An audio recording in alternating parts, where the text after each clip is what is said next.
Now, I've been wanting to do this for the longest time and I finally got it done. So the idea was mainly to just close up under the main work area, but like always things escalated and I ended up making a few other improvements to the workshop as well to make it look a bit more pleasing to the eye and on camera, and also more importantly to be a bit more efficient when I want to fabricate stuff for the project cars.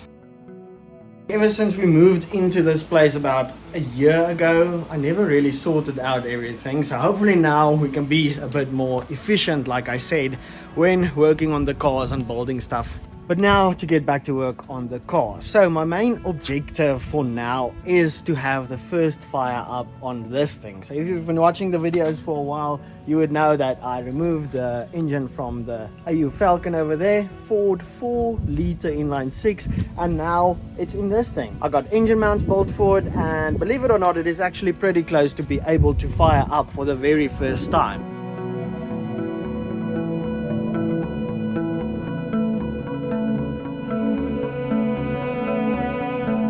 Basically, we need to wire up the ECU. That's what we're gonna get into in this video, and then in a later video, because you'll see, but we need to figure out how we're gonna give the engine fuel, and then in theory it should start. Oh, and a quick update on the M104 Turbo. I know a lot of you guys are on the channel because of this car.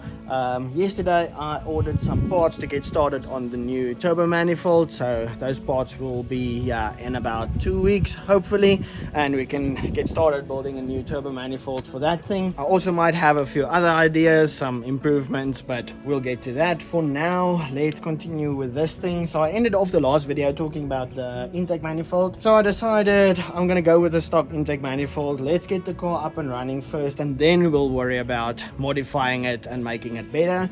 So I need to get the intake manifold cleaned up firstly, and then we'll get that back on there.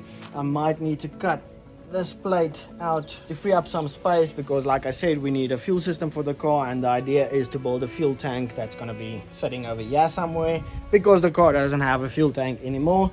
So intake, I'll get that sorted out now. Other than that, I did remove everything I will need from the Ford already. The only thing still left in there is the ECU and the wiring. So I think let's remove that first, then do the intake, and then take things from there.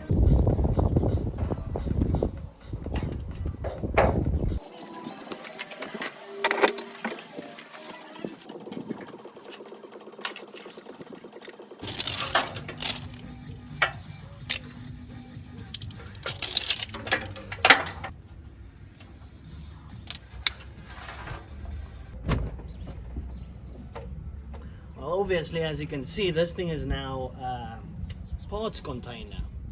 There's a lot of car parts in here, but we just need the ECU.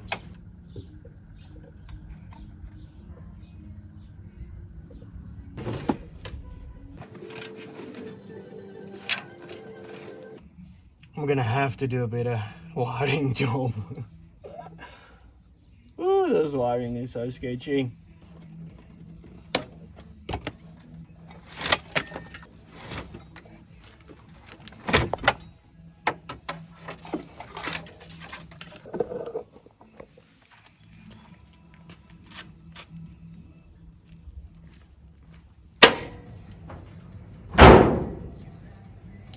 That looks better.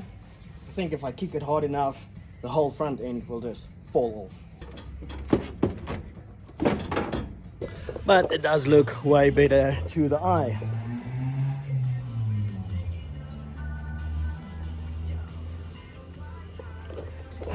Anyway, but now that we have the wiring and the ECU out of the off-road AU Falcon, we can get started wiring up the Ford powered W203. Now, even though this is a very easy system, or not an easy system, let me say a simple system, there are a couple of things to think about when installing this and a couple of steps to follow. But for the most part, it's simple. So I'm just standing over here quickly making a list on how I'm gonna get started on this. Like I said, I need to get that intake cleaned and put back on the car before we can even get started on this, but I broke the gasket, so I'll need to fix that in some way. Probably just gonna give it some gasket maker. So, fixed gasket, intake on the car. Next, I want to lift up the car because we are going to have to do some work underneath it. So, get it onto the stands again. Then I can mount the ECU, get a power switch, like a main power switch in there, and get started on the ECU wiring. That's going to be simple because I just snipped it out of the Ford. So, just going to reconnect all the colors together and it should be fine. And wire up the push button for the starter. Talking about the starter, from the starter to the alternator and to the battery, there needs to be like a proper power cable. I do actually have it over there. So, power cable from the battery to the starter, and then from the starter to the alternator, and that will be the charging system. Don't look at this. Don't look at this. Don't. Okay, you can look at it. So, fuel pump, injector, coil pack, spark plug. Just another brain fart I had. Anyway, that will be for the next video where we build a new fuel tank for the car, hopefully. Stick around for that. And then somewhere along the line I also want to get the gauges installed. So I had this in the M104 Turbo at first before we had its original cluster working. So I'm just going to get this into the race car. We only need 3 gauges, or we don't need RPM strictly speaking, but I have the gauge, so I'll get that in there. We'll have a water temperature gauge and then oil pressure light. That's kind of the plan. Let's get into it.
There goes a brake line.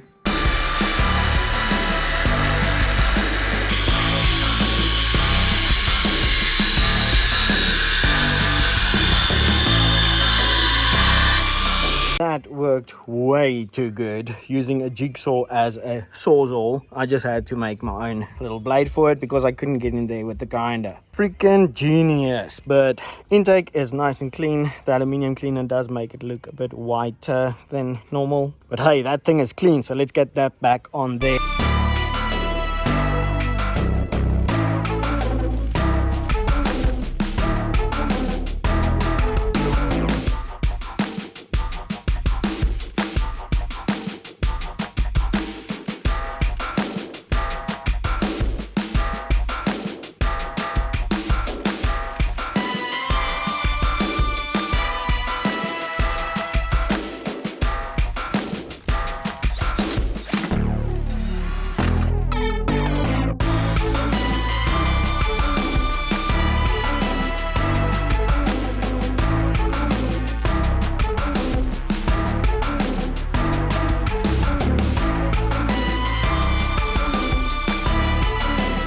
Now, it's a couple of days later and I always seem to underestimate how much time these things take. But I did make some great progress. So after I saw how well that intake manifold cleaned up, I was curious to see if the valve cover can also look that good. So I removed the valve cover, got some aluminium cleaner on it, but unfortunately it didn't come out as good as the intake manifold. But that's okay too. I do have a great paint job idea I want to do on the valve cover. That'll have to wait for after we stop moving the engine around with the engine hoist, because I don't want to scratch up a newly painted valve cover. And once we get to the gearbox shifter and the drive shaft, I'm sure the engine will have to come out again for some or other reason. Anyway, I also spent a bit of time cleaning up the thermostat housing.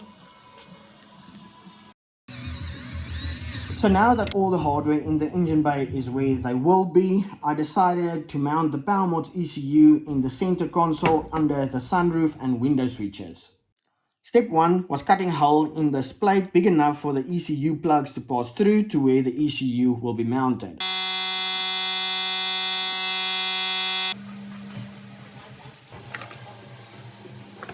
Then I just made 2 small mounts that'll bolt the ECU to the center console plate. Now that I knew the ECU location, I got started on the wiring.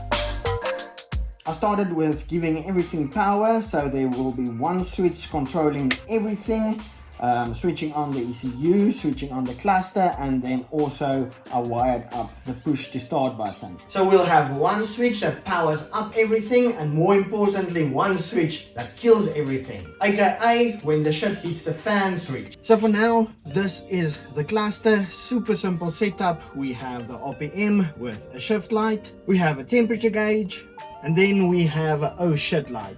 If that light comes on while driving, we know we lost oil pressure. Definitely not the best looking cluster, but I think I will change it in the future. But for now, this will work. I mean, I didn't even have a temperature gauge in the Ford when this engine was in there. I just synced it, so we are getting really fancy. I'm just kidding, of course. Nothing about this thing is fancy, but it's a bit different. That's great timing.